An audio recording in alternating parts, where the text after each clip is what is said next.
নমস্কার বন্ধুরা, নোস অ্যাবাউট ল এই চ্যানেলটিতে আপনাদের সবাইকে স্বাগতম। আমি শান্তনু।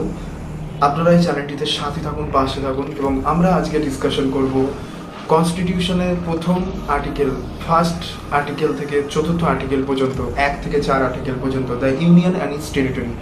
এবং প্রথমেই ভিডিও শুরুতে একটা কথা বলে রাখি, পশ্চিমবঙ্গে এই মুহূর্তে সব থেকে একটা চর্চিত বিষয়ে আলোচনা চলছে, যেটা হচ্ছে পশ্চিমবঙ্গে কেন্দ্রীয় সরকার এই রাজ্যটাকে দুভাগে বিভক্ত করার একটা পরিকল্পনা করেছে। ঠিক আছে, আমরা সেটাই জানবো যে কেন্দ্রীয় সরকারের কি আদৌ সেই পাওয়ার আছে যে একটা রাজ্যকে ভেঙে আরেকটা রাজ্য গঠন করার। আমরা সেই ব্যাপারে এই আর্টিকেলগুলোতে বিশিষ্ট বিবরণ আছে, সেই বিবরণগুলো আমরা দেখব এবং একটা কেস লও আমরা বোঝাবো। চলুন শুরু করা যাক। প্রথমেই আর্টিকেল 1 বলা হয়েছে Bharat shall B A union of state. Union of state মানে আমাদের এই মুহূর্তে 29টা স্টেট আছে এবং 7টা ইউনিয়ন টেরিটরিজ আছে। ইউনিয়ন টেরিটরিজ এবং এই স্টেটগুলোকে নিয়েই বলা হচ্ছে ইউনিয়ন অফ স্টেট। এগুলোর একটা মিলিত অংশটাই হচ্ছে স্টেট। এবং টেরিটরি বলাতে পুরো ভারতবর্ষটাকে বোঝানো হয়েছে। সব কটা মানে স্টেট এবং ইউনিয়ন টেরিটরি সমস্ত কিছুকে নিয়ে বোঝানো হয়েছে। আর্টিকেল 1 যদি আমরা দেখি, ঠিক আছে, আর্টিকেল 2তে বলা হয়েছে administration or establishments of new state. Article 2তে নতুন স্টেট গঠন করার বিষয়ে এবং নতুন স্টেট তৈরি করার বিষয়ে তার প্রভিশনগুলো দেওয়া আছে। আর্টিকেল 2তে কি বলা আছে? আর্টিকেল 2তে বলা আছে পার্লামেন্ট চাইলেই, পার্লামেন্টের কাছে এই পাওয়ারটা আছে, পার্লামেন্ট চাইলেই যে কোনো নতুন রাজ্য তৈরি করতে পারে এবং কোনো রাজ্য যদি বাইরে থেকে এসে আমাদের দেশের মধ্যে বিলয় হতে চায় তাহলে সেটা পার্লামেন্ট সেই ডিসিশনটা নিতে পারে এবং তাদেরকে সেই দেশের মধ্যে, আমাদের দেশের মধ্যে যুক্ত করতে পারে। যেমন অতীতে যদি কোনো উদাহরণ দেখি, আমাদের দেশ স্বাধীনতা হওয়ার পরে গোয়া, পুদুচেরি, তারপর দাদরা নগর হাভেলি, এগুলো পরে আমাদের সাথে অন্তর্ভুক্ত হয়েছে। আর্টিকেল 3তে যদি আমরা দেখি formation of new states and alteration of areas, boundaries or name of existing state.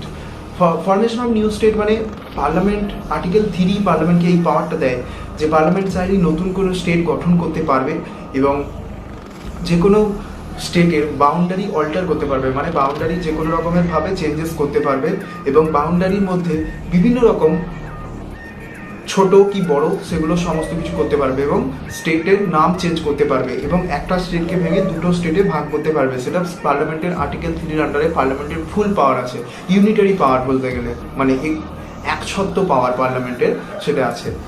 এবং যদি আমরা আর্টিকেল 3 ব্যাপারে একটুখানি ডিটেলসে জানতে চাই তাহলে, ঠিক আছে,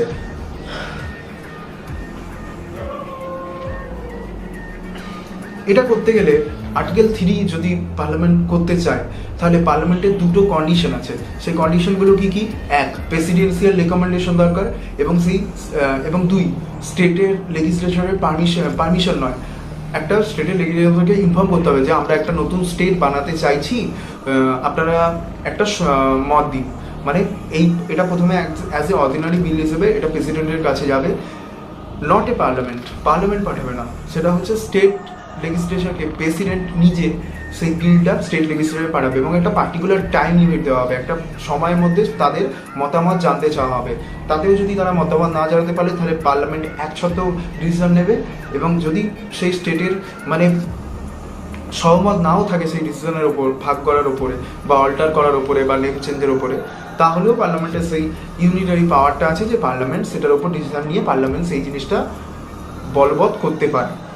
ঠিক আছে, এবার আমরা যদি দেখি একটা মেন মানে সব থেকে ভালো একটা জিনিস আর্টিকেল 4 কি বলা হয়েছে? Laws made under Article 2 and 3 to provide for the amendment of the first and fourth schedule and supplemental, incidental and consequential matters. Article 4 কি বলা হয়েছে? এখানে আমরা যেমন আর্টিকেল 1, আর্টিকেল 2 এবং আর্টিকেল 3তে আমরা দেখতে পাচ্ছি যে পার্লামেন্টের সেই পাওয়ারটা আছে একটা স্টেটের নতুন করে গঠন করার, একটা স্টেটকে অল্টার করার, একটা স্টেটের নাম চেঞ্জ করার, নতুন স্টেট ফরমেশন করার, সেগুলো সমস্ত কিছু পার্লামেন্টের আছে। কিন্তু আর্টিকেল 4 এখানে কি বলা হয়েছে? আর্টিকেল 4 এখানে বলা হয়েছে যে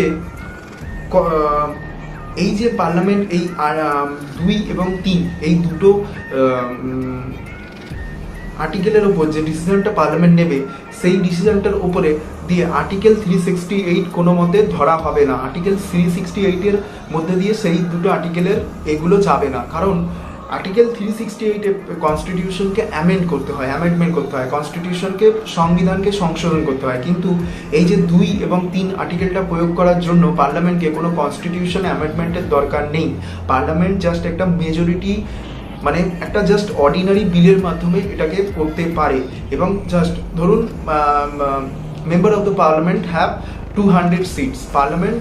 পার্লামেন্ট একটা নতুন রাজ্য ফর্মেশন করতে চাইছে, তার উপরে পার্লামেন্টের ডিসিশন গেল 200-র উপরে 101 বা 101টা ভোট পার্লামেন্টের ফেভারে গেল, দেন পার্লামেন্ট অবভিয়াসলি ইজিলি এই ডিসিশনটা ইমপ্লিমেন্ট করতে পারে।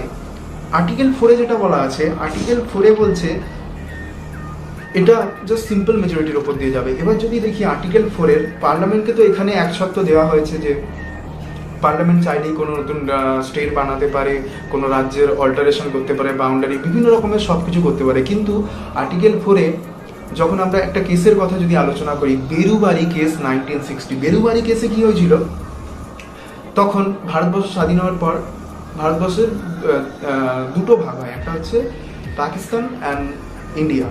পাকিস্তানের আবার দুটো ভাগ ছিল, সেটা হচ্ছে east Pakistan and West Pakistan. East Pakistan Bangladesh, recently present যেটা বাংলাদেশ আছে এই মুহূর্তে, সেই বাংলাদেশে কি হয়েছিল, বাংলাদেশে একটা সমস্যা, বাংলাদেশের কিছু অঞ্চল, ভারতবর্ষের নিউ জলপাইগুড়ি জেলার বেরুবারি বলে খ্যাত, সেই জায়গাটায় বাংলাদেশের মোট কতগুলো 111টার মতো অঞ্চল রয়ে গিয়েছিল। 111টা অঞ্চলের জন্য তখন কি করলো পাকিস্তানের প্রধানমন্ত্রী যিনি ছিলেন, তিনি আমাদের ভারতবর্ষের তখনকার প্রধানমন্ত্রী জওহরলাল নেহরুকে বললেন যে আমাদের ওই অংশগুলো পড়ে রয়ে গেছে। তখন কি করা হলো, নেহেরু নুন এগ্রিমেন্ট 1958-এ নেহেরু অ্যান্ড নুন এগ্রিমেন্ট হলো। নুন মানে হচ্ছেন নেহেরু নুন এগ্রিমেন্টে কি বলা হলো যে আমরা ওই টেরিটরিটা, যে টেরিটরিটা আমাদের ভারতবর্ষের মধ্যে রয়ে গেছে, আমরা সেটা বাংলাদেশকে বা ওই পাকিস্তানকে দিয়ে দেবো। কিন্তু এটা তো হতে পারে না। তখন আর্টিকেল 2 এবং 3-তে বলা আছে আপনি চাইলে, পার্লামেন্ট চাইলে কোনো স্টেটের অল্টারেশন করতে পারে, বাউন্ডারিজ নির্দিষ্ট সীমা মাপতে পারে, সেটা আমরা দেশের মধ্যে করতে পারি, কোনো স্টেটকে যুক্ত করতে পারি, সব কিছু করতে পারি। কিন্তু এটা কোথাও সংবিধানে লেখা ছিল না কোনো প্রভিশনে যে আমরা আমাদের দেশের একটা টেরিটরিকে নিয়ে, একটা অংশকে নিয়ে একটা অন্য কোনো বাইরের দেশকে দিয়ে দিতে পারি। তখন কি হলো, তখন এটা সুপ্রিম কোর্টে অ্যাপ্রোচ করলো। সুপ্রিম কোর্ট তখন এটা ইন্টারপ্রিটেশন করলো। সুপ্রিম কোর্ট বললো না, আপনাদের তো এটা করা যাবে না। তখন সংবিধানের 9th কনস্টিটিউশন অ্যামেন্ডমেন্ট হলো, তখন সেটার দ্বারা বাংলাদেশকে একটা অংশটা দিয়ে দেওয়া হলো। কিন্তু তখনও পর্যন্ত দেওয়া হয়েছিল না। 2015-এ 100 কনস্টিটিউশন অ্যামেন্ডমেন্ট অ্যাক্টের দ্বারা ল্যান্ড বাউন্ডারি এগ্রিমেন্ট যেটাকে বলা হয়েছিল বাংলাদেশ এবং ইন্ডিয়ার ক্ষেত্রে, যেটার দ্বারা ভারতের কিছু অংশ, ভারতের প্রায় 51টার মতো অঞ্চল এবং বাংলাদেশের 111টার অঞ্চল হস্তান্তর করা হয়, মানে অল্টারেশন করা হয়। ঠিক আছে, ধন্যবাদ। আমরা যে টপিকস নিয়ে আলোচনা করছিলাম, আমি যে মাঝখানে কোশ্চেনটা রেখেছিলাম যে কোনো পার্লামেন্টের কি সেই পাওয়ারটা আছে যে পার্লামেন্ট চাইলেই কোনো স্টেটের মানে দুটো ভাগে ডিভাইড করতে পারে? হ্যাঁ, অবভিয়াসলি এখান থেকে যেটা পাওয়া গেল, পার্লামেন্টের সেই পাওয়ারটা আছে। পার্লামেন্ট চাইলেই কোনো স্টেটকে দুটো ভাগে ভাগ করতে পারে। পার্লামেন্টের এটা একটা ইউনিটারি পাওয়ার। যদি সিডিং অ্যাওয়ে টেরিটরি বলা হয়, যদি কোনো অংশ নিয়ে বাইরের দেশকে দেওয়ার থাকে, তাহলে পার্লামেন্ট এটার মধ্যে দিয়ে গেলে পার্লামেন্টকে কনস্টিটিউশন অ্যামেন্ড করতে হবে। কিন্তু বাকি যদি পার্লামেন্ট চায় কোনো রাজ্যকে ভাগ করতে এবং কোনো রাজ্যের নাম চেঞ্জ করতে, বিভিন্ন রকমের বা কোনো রাজ্যকে ছোট করতে এবং রাজ্যকে দুটো ভাগে ভাগ করতে, তাহলে পার্লামেন্ট ইজিলি সেটা করতে পারে। সেটা ইন্ডিয়ান কনস্টিটিউশন পার্লামেন্টকে সেই পাওয়ারটা দেয়। এবং এটাও মনে রাখতে হবে যে এটা আর্টিকেল 368-এর মধ্যে দিয়ে যায় না, এটা একটা অর্ডিনারি বিলের দ্বারা হতে পারে। Thank you very much for watching. আমাদের ভিডিও যদি ভালো লেগে থাকে আমাদের চ্যানেলটা সাবস্ক্রাইব করবেন এবং এই ভিডিওটা লাইক করবেন এবং বন্ধুদের সাথে শেয়ার করবেন এই ইনফরমেশনটা শেয়ার করার জন্য। Thank you very much. জয় হিন্দ, বন্দে মাতরম।